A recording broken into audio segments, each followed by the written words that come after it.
ఇవాళ ఒక పాత వంటకం చేద్దామండి. కంది పచ్చడి. చాలామంది చేస్తుంటారు.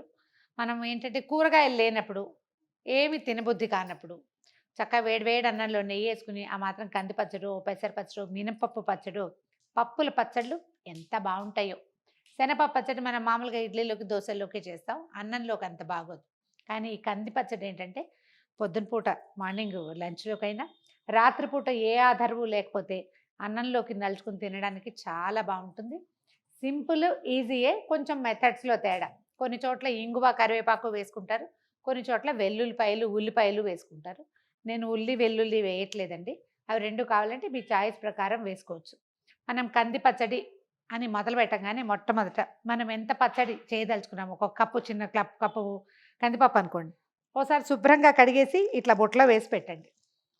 కడక్కండా కందిపప్పుతో పచ్చడి చేయొద్దు. కందిపొడికి కూడా ఓసారి కడిగి ఎండబోసుకుంటేనే మంచిది.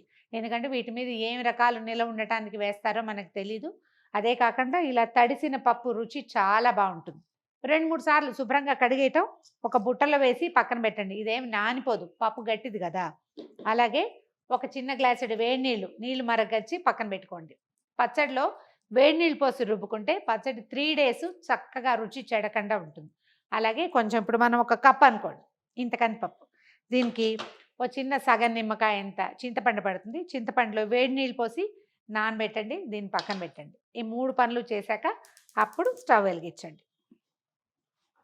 ఈ కంది పచ్చడి అండి ఎంత నూనె పోసినా తాగేస్తుంది. దాని లక్షణమో ఏంటో మరి. కొంచెం నూనె వేసుకోవచ్చు. ఒక స్పూనున్నర అలా వేద్దాం. దీనికి పై తాలింపుల వ్యవహారం ఏం లేదండి. పైన సౌందర్యానికి ఏం చెయ్యం. మొత్తం సౌందర్యం అంతా మూకుడులోకి వెళ్ళిపోవాల్సిందే. ఒక ½ టీ స్పూను ఆవాలు వేద్దాం నూనెలో. అవి చిటపట్లాడుతూ ఉండగానే మనం కడిగి పెట్టుకున్నాం కదా, ఇది చూడండి తడి లేదు, అలాగని పొడిగా లేదు. నా చేతి కొంచెం చల్లదనం తెలుస్తోంది అంతే.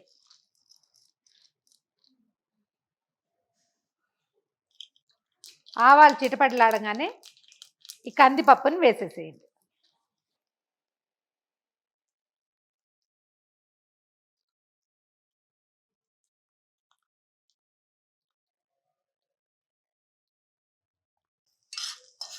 పచ్చి కందిపప్పు వేయించి చేసుకుంటాం మనం. ఒకసారి కడిగి వేయించి చూడండి, దీని రుచి ఎలా మారిందో తెలుస్తుంది మీకు. నూనెలో ఈ కందిపప్పుని చక్కగా వేయించండి. కొంచెం టైం పడుతుంది. లోపలికంటా వేగితేనే ఇది మంచి రుచిగా ఉంటుంది, పచ్చడి నిలవ ఉంటుంది. లేకపోతే పచ్చి వాసన వచ్చేస్తుంది.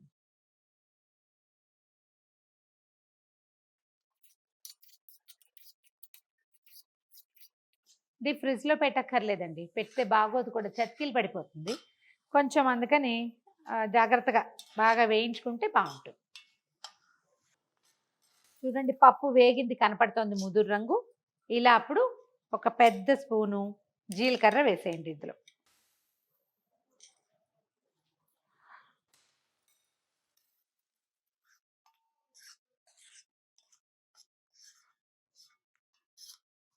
మిరపకాయలు ముందే ఎందుకు వేయలేదని అడుగుతారు కదా, నల్లగా అయిపోతుంది, పచ్చడి రంగు మారిపోతుందని. ఏదో వేగిపోతుంది. ఇప్పుడు మన రుచిని అనుసరించి ఒక 12, 14 ఎండుమిర్చి వేసుకోవాలి. దీని ప్రకారమే మన చింతపండు ఉంటుందన్నమాట. మిరపకాయలు వేగిపోయినాయి చూడండి, గలగల్లాడుతున్నాయి.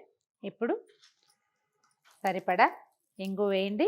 మీరు ఇంగు వేసుకోదలుచుకోకపోతే వెల్లుల్లిపాయలు ఈ స్టేజ్లో వేసుకోవచ్చు. మంచి కమ్మని వాసన వస్తుంది. ఇప్పుడు ఏం చేద్దామంటే ఒక 2 రెమ్మల కరివేపాకు. దీనికి ఏంటంటే మనం కాస్త రుచితో పాటుగా కొంచెం న్యూట్రిషన్ని యాడ్ చేయటం.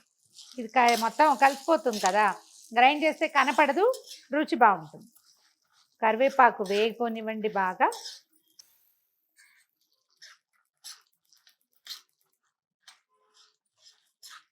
ఒక చిటికెడు పసుపు వేసి స్టవ్ ఆపేసేయండి.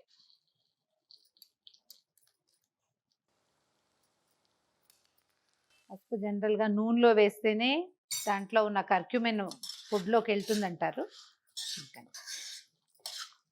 పప్పు చల్లారనిచ్చి చింతపండు, ఉప్పు చేర్చి గ్రైండ్ చేసుకుంటే పచ్చడి రెడీ అయిపోతుంది. మనం ఇందాక వేయించిన కందిపప్పు మిక్సర్ అంతా చల్లారిపోయింది. ఒకసారి మిక్సీలో వేసేద్దాం. ఇవి చక్కగా పెద్ద రోలు ఉంటే రుబ్బుకోవచ్చండి.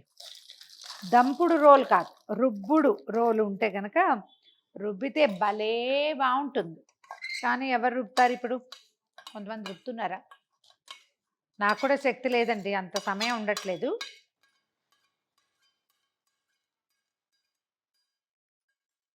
గ్రైండ్ చేద్దాము.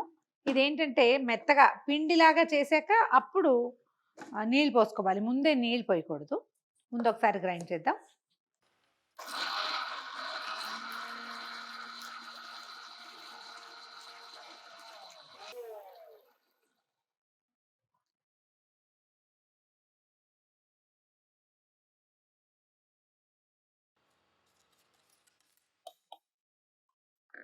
ఇప్పుడు మనం నానబెట్టి అట్టు పెట్టుకున్నాం కదా, హాఫ్ నిమ్మకాయంత ఇంత చింతపండు వేసేద్దాము. సరిపడా ఉప్పు కూడా వేసేద్దాము. ఎలాగో మిక్సీలో వేస్తున్నాం కాబట్టి రాళ్ళ ఉప్పు వాడుకోండి, ఈజీగా ఉంటుందని నేను మెత్తటి ఉప్పు చూపిస్తున్నాను. నేనైతే ఇది వాడను, రాళ్ళ ఉప్పే వాడుకుంటాను.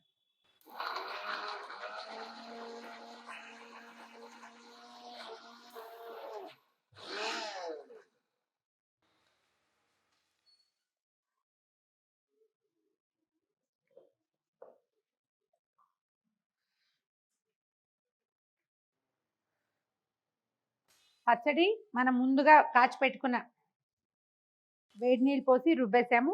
ఈ కన్సిస్టెన్సీ చేసుకోండి. ఇదేంటంటే ఇట్లా ముద్దగా ఉంటేనే బాగుంటుంది, నిలవ ఉంటుంది. లూజ్గా ఇడ్లీ పచ్చడిలాగా చేయకూడదు. దీన్ని అన్నంలో కలుపుకోవడానికి ఇలా ముద్దుంటే బాగుంటుంది. చక్కగా ఒక ప్లేట్లో వేడి వేడి అన్నము, కమ్మని వాసన వచ్చే నెయ్యితోటి దీన్ని వడ్డించుకుని కలుపుకుని తిని చూడండి, ఎంత బాగుంటుందో. నెయ్యి మాత్రం కమ్మగా ఉండాలి.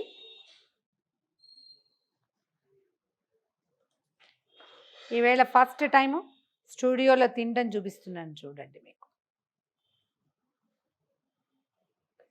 దీన్ని ఎంత ధారాళంగా కలుపుకుంటే అంత బాగుంటుందండి.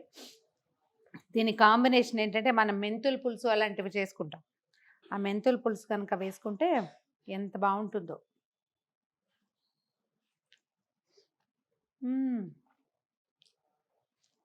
ఎక్సలెంట్గా ఉంది, ట్రై చేసి చూడండి.